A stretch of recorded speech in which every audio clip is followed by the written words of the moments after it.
Our second reader tonight is Kaethe Schwehn. Kaethe is a poet, fiction, and nonfiction writer, and was recently awarded a Minnesota State Arts Board grant. Kaethe is something of a milestone for the Loft Mentors series, as she is our first second-generation participant. Her mother, Frederica Thompson, was a poet in the program in 1989-1990. Kaethe shared memories at one of our early meetings about being a young girl accompanying her mother to events with mentors like Grace Paley and Rita Dove. Kaethe and her husband now have a young daughter, and I would not be at all surprised if in another 20 years to see her up here on the stage talking about the night her mother read in the Loft Mentors series with Marlon James. Please welcome Kaethe Schwehn.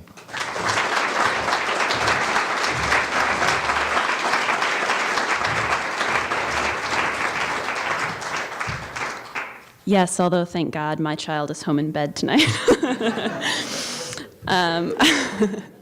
Hopefully, yeah.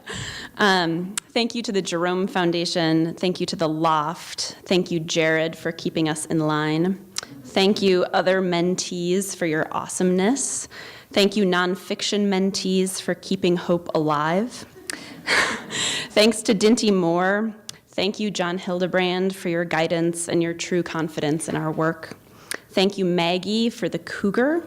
Thank you, Mom, for Thisbe Care, and Petter for everything else.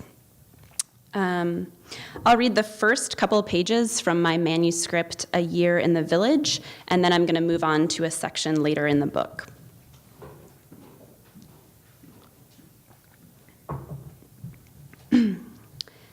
There is only one road to the village. The road begins at a lake whose cold is a firecracker to the chest. The road doesn't linger at the lake. The road goes groping up the mountain. 15 switchbacks, and the road gets dizzy with the sway, needs to catch a breath, goes straight and narrow for 8 miles, past a few half-hearted waterfalls, past alum-root and chicory, past lodgepole pine and silver fir. When the road comes to the village, it stutters for 300 yards, between chalets and lodges, between mess hall and gymnasium. Just past the village, the forest begins to encroach on the road, pine needles underfoot instead of dust and rock, until, 1 mile later, the road sputters out in a field of grass and ground squirrel dens. The village used to be a mining village. Now it is a Lutheran retreat center. In the summertime, retired pastors and young families come to the village to attend classes and weave rugs and hike to waterfalls and sip coffee in Adirondack chairs. They gulp deep breaths of mountain air and celebrate the lack of phones and television reception and internet access. In the winter, the village is kept alive by 65 people who are in some state of transition in their lives. They are between jobs or relationships or identities. They are vehemently Christian or vehemently not. Over the course of the upcoming winter, these villagers will laugh and fight and eat and screw. They will discuss Bonhoeffer and brew beer and paint silk scarves. They will make earrings out of mine debris and toboggan down Chalet Hill with whiskey still slick on their tongues. One villager will come out of the closet. One will take a vow of silence, and one will contemplate statutory rape. One will break her pelvis, and one will crack his wrist. One will fear her 5-year-old is being molested, and one will miscarry twice. Some villagers will fall in love, and some will fall out of love, and a handful will contemplate suicide. Over the course of the winter, 324 inches of snow will fall. The people will pray for transformation while the copper tailings stain the creek. I am the teaching assistant at the school in the village, but I didn't come to the village to teach. I came because I was a teacher and I want to be a writer, and the village is a place to live when you are between 2 parts of your life. I left my teaching, but I also left behind a man, a lover, a paramour, a partner, an intended. I am between the part of my life that included my intended and the part that will not. Generally, the world divides time into before and after, this job and then that one. The village provides a liminal space, a way of dwelling deliberately in the unknown. My parents didn't know this when they came to the village for the first time in 1980. They thought they were coming to enjoy the adventure of the wilderness, the fellowship of Christian community. They didn't realize they were inhabiting the tender space between 11 years of marriage and 30-plus years of divorce. J.H. Holden didn't know this when he arrived in 1896, before the village was a village, when it was just valley and mountain. Holden wanted a quick before and after, rock to copper, mountain to mine, rags to riches. But although he discovered the vein of copper, he lived through 22 years of leases and assessments. Holden never saw the mine become operational, didn't live to see the place named Holden Village in honor of his discovery. He spent 2 decades of his life waiting for the future he intended. I spend my days in the 3-room schoolhouse, completed in 1938, 20 years after Holden died. This year, the school consists of 12 students, 7 high school students and 5 elementary students. On this particular morning, the 3rd day of school, I am sitting on a couch in the high school room, watching the teacher draw 2 vertical rectangles on the chalkboard. "They were like this," he says. Then he erases the upper edge of one of the rectangles and the sides until it is only 1/8 of the height of the rectangle beside it. He redraws the upper edge. Now the tower is like this. It is September 11th, 2001, and we have no television reception. There's the world before September 11th and the world after September 11th. We will spend the next year living somewhere in between. Okay, I'm now going to take a sip of water. I'm now moving forward in the year to March. A couple of things you need to know. Koinonia is the name of a building, and soon after the book begins, the intended leaves for Italy with another woman, and I spend a lot of the book feeling sad about that. Jeremy is my friend, and he lives across the hall from me. I love to be in the woods, but I am terrified of being in the woods alone. Specifically, I'm afraid of being mauled by a bear, summer, or a cougar, winter. My fear is not entirely unfounded. A few years ago, 4 of the junior high and high school village girls decided to walk unsupervised from the village to the lake. 13 miles is a long trip, but the road is plowed in the winter, so the trip required boots rather than snowshoes and promised a wide and direct route. The avalanche danger was low, no snow was predicted, and these girls were capable, savvy, and confident. They would leave in the early morning, hike down to the lake, and spend the night in an A-frame building that featured a wood stove and simple cots, in addition to mice and soot. The next morning, the girls would ride the bus back up the mountain with the newly arrived guests. Their parents made sure the girls packed first aid kits and space blankets, extra layers of clothing, and an avalanche shovel. The girls were given a walkie-talkie, which they named Guido, and set free. About 4 miles down the road, as they walked in a happy line, eating bits of snow and singing a rather compelling rendition of Closer to Fine, they noticed a cougar approaching them from the opposite direction. These girls knew their stuff and did all the right things. They waved their arms, they made noise, they held their packs above their heads in order to appear larger and more threatening. But this cougar was an adolescent, likely more curious than hungry, so he continued his approach. It is not uncommon, given the age of most Holden vehicles, for them to break down or need service en route from the village to the lake. So wisely, the operations folk park spare vehicles along the road every few miles so that a stranded driver is always within walking distance of shelter and transportation. The girls had passed just such a vehicle about 50 yards before they saw the cougar. So when their best efforts to intimidate the cougar failed, they began to back up together, still waving and yelling, until they reached the spare van. They hustled inside, slid shut the door, and turned on Guido. By this time, the girls could no longer see the cougar, but they were told to sit tight anyway until parental support arrived.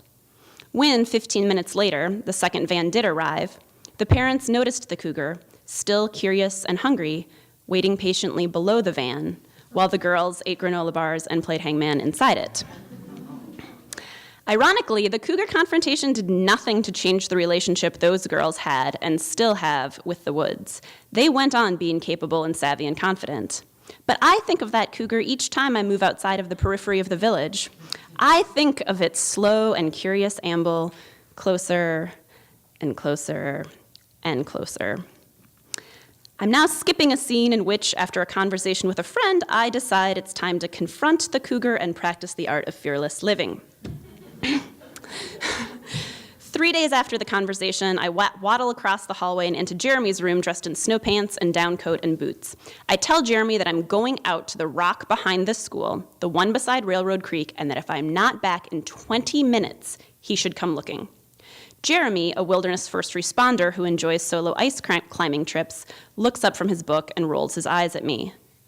"No, seriously, Jeremy," I say. "Fine," says Jeremy. "Do you even have a clock in here?" I say. "Nah," says Jeremy. "The one I borrowed from Koinonia broke." Jeremy's property ethics have more to do with awareness and less to do with actual ownership. He believes that if he takes something and the person doesn't notice it's missing, then by all rights the item should be his, since the person didn't care enough about the object to notice its absence. He does. He gladly it's true. He gladly returns objects when he can if their presence is missed by the owner. Jeremy has gladly returned my scissors, my nail clipper, and a variety of thumbtacks and paper clips, but it is unlikely I will ever see certain squares of chocolate or slugs of wine or postcard stamps again. And that's okay. What I'm concerned about at this present moment is that Jeremy won't notice my absence for 3 or 4 hours, but by which time the cougar will be paw painting with my blood. "Here's my watch," I say, in what I hope is a helpful rather than desperate tone. I set the timer for 18 minutes and set it on his nightstand. Jeremy doesn't look up from his book. "The rock behind the school," I remind him. Jeremy yawns. I don't even make it to the rock. I make it to the exact spot where, behind a scrim of trees and a rounded shoulder of snow, the roof of the school disappears and I feel suddenly alone in the woods. I stand still and listen. There's the faint rushing of the creek, made fainter in the winter by the encroachment of snow and ice on the surface of the water. But above and beyond that sound, there is nothing. Silence. I just need to be here, to be present in the silence, I say to myself, trying to think like a middle-aged woman on retreat. I take a few deep breaths. I close my eyes. I open my eyes to check how much time has passed and then realize I left my watch with Jeremy. I sink into the snow and keep careful track of the cold as it progresses into my butt, my thighs, my lower back. I think of being found tomorrow, frozen to death in this exact spot. I cross my right leg over my left so that I will look jaunty and relaxed when they find me. I consider whether my intended would come to the funeral. Of course he would come. Would he bring his new lover? My death might bring them closer. They might have the best sex they have ever had because of my death. I sigh. I look for ice mites on top of the snow. I hum a little of "You Can't Always Get What You Want," but the sound is false, and the moment I stop humming, the silence swallows everything again. Silence is supposed to be a refreshing balm, but I find this silence oppressive. My ears strain, trying to catch the sound of snow falling from a branch or tiny claws skittering over bark. Nothing. The silence is a cavern. The silence is worse than a cougar. I'm not exactly afraid of this silence. I'm afraid of who I am in this silence. Each relationship presents us with a natural role to play. Daughter or student or friend, colleague or community member or lover. I know who to be. I know who I am when presented with a relationship. If the cougar appears, I will know who I am in that relationship. But alone in the snow, I realize that my real fear is that without others around, as foils or support, that maybe really I am nothing, or nothing worth remembering. The devout Christian might here remind me that I'm a child of God, that at that moment I was still in relationship with a creator who knew me from the time she knit me in my mother's womb. The Buddhist might say, exactly, you are nothing, but what freedom there is in emptiness. And maybe both of these are true, but at the moment, neither truth brings me comfort. I see instead a vision of myself with my identity on the outside, scale and armor, feather and fin, my outside to the world, bright and showy, but on the inside, where I should be able to find what I don't know exactly. The comfort of the soul, of the known, of my own good human potential. In this space, nothing. This is not a new dilemma. It is the age-old human dilemma. We are the hollow men. We are the stuffed men. It is the age-old dilemma, but a personal encounter with one's own hollow center is no less devastating simply because others may have a hollow center too. In fact, this makes it worse. I take my hands out of my mittens and use my fingers to plug my ears until I hear the soft drumbeat of my own blood, until my breath comes like wind to save me. After a long time, I heave myself up and wade through the snow back to the chalet. 9 minutes, says Jeremy. Nice work.